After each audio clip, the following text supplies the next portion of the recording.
everybody. Mr. President. It's a very sad day, and glad we paid our respects. It's a tough situation. Great people, great parents, wives, family, and a beautiful ceremony. I guess you got to see that at least once. Any questions? President Trump, did what you just witnessed make you think differently about going ahead with this war or even putting troops on the ground in the Middle East? We're winning the war by a lot. We've decimated their whole evil empire. It'll continue, I'm sure, for a little while. But very proud of the people, the parents. The parents were so proud of their boy, as they call him, my boy. In case the young lady. The parents are so proud. Many of them are military parents, as you know. So but it's always a very sad thing. The war itself is going unbelievably. It's as good as it can be. We have Pete here. Pete, and you have Steve Witkoff here. We have some additional questions. You're 1 week in now, sir. You're 1 week in at this point. How long, as of now, do you expect Well, I think we've accomplished more in 1 week than anyone thought possible. We've wiped out their Navy, 44 ships. We've wiped out their Air Force, every plane. We've wiped out most of their missiles. You see, the missiles aren't coming much anymore. We've also hit their manufacturing areas where they make the missiles very hard. Their drone capacity is way down. And we've hurt them where it hurts. Including about every form of leadership you can have, we've wiped out. You still expect up to 6 weeks total? I don't know. I don't know. I never ever... For more of these such dignified transfers. I'm sure I hate to do it, but it's a part of war, isn't it? Who are you with? The Washington Post. When you say it's part of war? The deaths are part of war, yeah. Yeah, it's part of war. It's a sad part of war. It's the bad part of war. Mr. President, did the United States bomb a girls' elementary school in southern Iran on the first day of the war and kill 175 people? In my opinion, based on what I've seen, that was done by Iran. Is that true, Mr. Hegseth? It was Iran who did that? We're certainly investigating. Still But investigating. the only side that targets civilians is Iran. We think it was done. We think it was done by Iran because they're very inaccurate, as you know, with their munitions. They have no accuracy whatsoever. It was done by Iran. Can you give us an idea of what unconditional surrender looks like to you? I mean, what do you want from Iran? I said unconditional, not conditional. I said unconditional. It's where they cry uncle, or when they can't fight any longer, there's nobody around to cry uncle. That could happen too, because we've wiped out their leadership numerous times already. So it's if they surrender, or if there is nobody around to surrender, but they're rendered useless in terms of military. Mr. President, can I ask you what Peter asked you a question yesterday? He said it wasn't the right time in that event, but he was asking whether you have indications of whether Russia is supporting Iran somehow in this. No, I haven't had that. I have had no indication of that whatsoever. If they are, they're not doing a very good job, because Iran is not doing too well. What about the Strait of Hormuz? There's no traffic really going through it. Well, that's the ship's choices, but we have it cleaned out. We've wiped out their Navy. The Navy is now at the bottom of the sea, so that's the choice. This is an excursion. We figured oil prices would go up, which they will. They'll also come down. They'll come down very fast, and we will have gotten rid of a major cancer on the face of the earth. We will have taken out a cancer.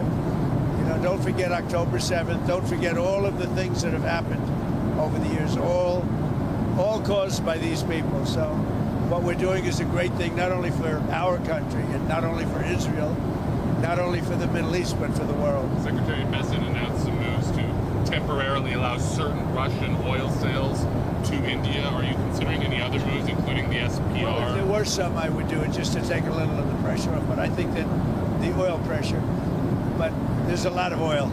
We've got a lot of oil. Our country has a tremendous amount, and there's a lot of oil out there. That'll get healed very quickly. Would you consider using the SPR or tapping into the SPR at some point? Strategic reserve? Yeah. Well, I'm the one that built them up. Biden used them so that he could get some extra votes in the election. It turned out it wasn't even him that ran, it was Kamala. And she obviously didn't get any extra votes because we won in an absolute landslide. So he should have used it for that. He used it to get, I filled it up, and he brought it down to the lowest level it's ever been. We will start at the appropriate time, which is basically a gut instinct. We will start filling up these strategic reserves. What are the circumstances where you'd send in ground troops? How are you thinking about that? I don't even want to talk about it now. I mean, that's, I don't think it's an appropriate question. You know, I'm not going to answer it. Could there be? Possibly, for very good reason. Have to be very good reason. And I would say if we ever did that, they would be so decimated that they wouldn't be able to fight at the ground level. Are you thinking about the oil facility there? There's an oil facility kind of on the coast of Iran that could be secured by ground troops. There's been some speculation that could be a target. Well, I don't know what the speculation is, but I certainly wouldn't be able to tell you that. I'd be in trouble with myself if I told you that. Mr. President, don't you need ground troops to secure the enriched uranium at the nuclear sites? We're going to find out about that. We haven't talked about it, but it was a total obliteration. They haven't been able to get to it. And at some point, maybe we will. You know, that would be a great thing, but right now we're just decimating them. But we haven't gone after it, but you know, something we could do later on. We wouldn't do it now. Maybe we'd do it later on. You said you want to be involved in the selection of the next leader of Iran. Can you talk to me? Well, because I don't want to just come back every 10 years, and mostly you'll have presidents, that won't do that because they don't get it. But we don't want to come back every 5 years or every 10 years and do this. So we want to pick a president that's not going to be leading their country into a war. Do you have any questions for Pete or Steve? Come on up, Pete. Mr. Wickoff? Steve, come on up. Mr. Wickoff, is there still space to do a deal with whatever is left of the Iranian government? I think there is. I think that's going to be up to the president. That's what I think. But they didn't seem to be very amenable in those first set of negotiations. You heard what I said. They said we have the inalienable right to enrich. They bragged about having 60% enriched fuel, enough for 11 bombs. And they told me and Jared, we're not going to give you diplomatically what you couldn't take militarily. So, you know, I think they're going to need a change of attitude. What sort of thing do you want to see in a deal? I mean, do you think you have maximum negotiating leverage at this point? I think the president has proved that we have. Iran today accused the U.S. of A lot of hitting. negotiating leverage, maybe maximum, but we're not looking to settle. They'd like to settle. We're not looking to settle. Iran accused The British government has now offered use of the British government has offered use of some bases now, and you had previously said you were very disappointed in them. The 2 aircraft carriers. I mean, about British bases, they See said. my response that I just put out? I just put out a response. Give me the offer to send 2 aircraft carriers. Maybe, but they're not sure. I just put out a response to them. I said, we don't need them. It's not the right time. It would have been nice to have had them 2 weeks ago, but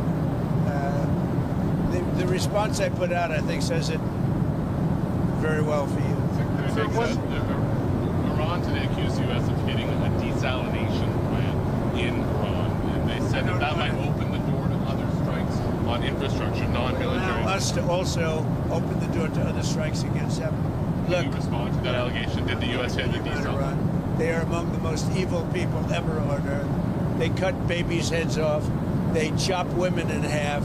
What they did, take a look at October 7th. Take a look at what they've done over the last 47 years. So I know nothing about a desalinization plant other than to say, if they're complaining about a desalinization plant, we complain about the fact that they shouldn't be chopping babies' heads off, okay? Mr. Wickoff, have you communicated to the Russians not to send targeting information and other assistance to the Iranians? Strongly said that. And do you believe that they are? I hope they're not. Do you see any evidence? We don't know, but it's not doing very well. If they are, it's not helping much. If you take a look at what's happened to Iran in the last week, if they're getting information, it's not helping them much. What would it mean to you if they were? I mean, even if it's not helping the Iranians particularly much, it's still involving themselves in a conflict that they're not directly. They'd say we do it against them, wouldn't they? Huh? Wouldn't they say that? We do it against them? I don't know. Look, they can give all the information that they want, but the people they're sending it to are overwhelmed.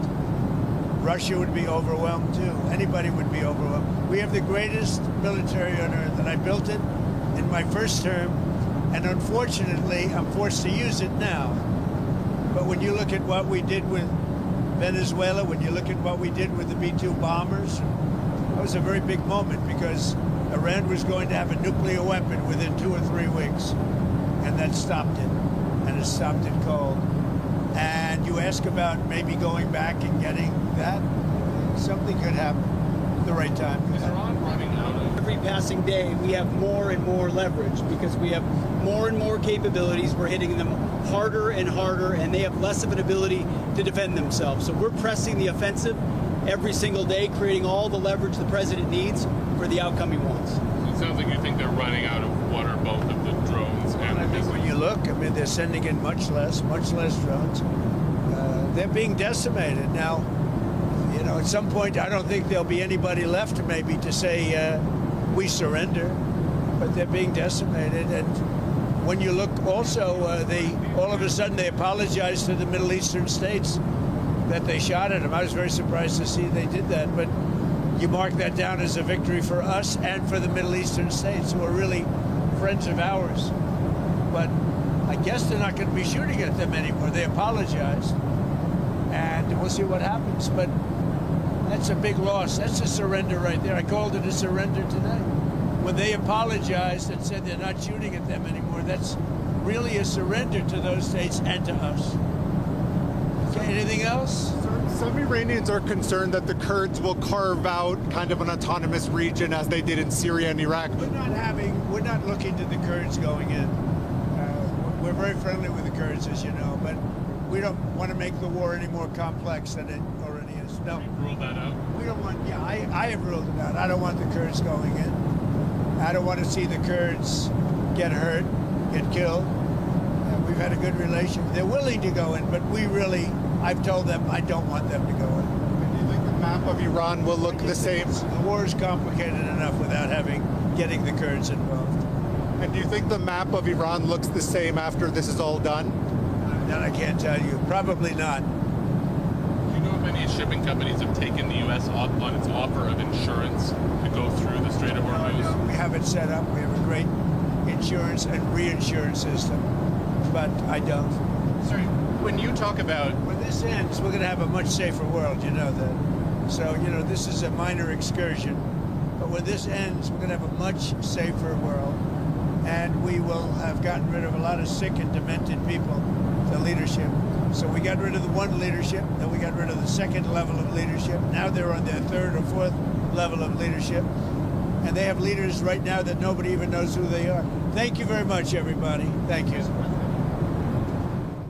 Kwa maendeleo ya sekta ya utalii na huduma za hoteli nchini, Parrot Hotel iliyopo Kaloleni katikati ya jiji la Arusha ni fahari ya Tanzania. Ina bwawa la kisasa la kuogelea na kupumzika kwa watu wa rika zote. Mapokezi yenye ubora hapa.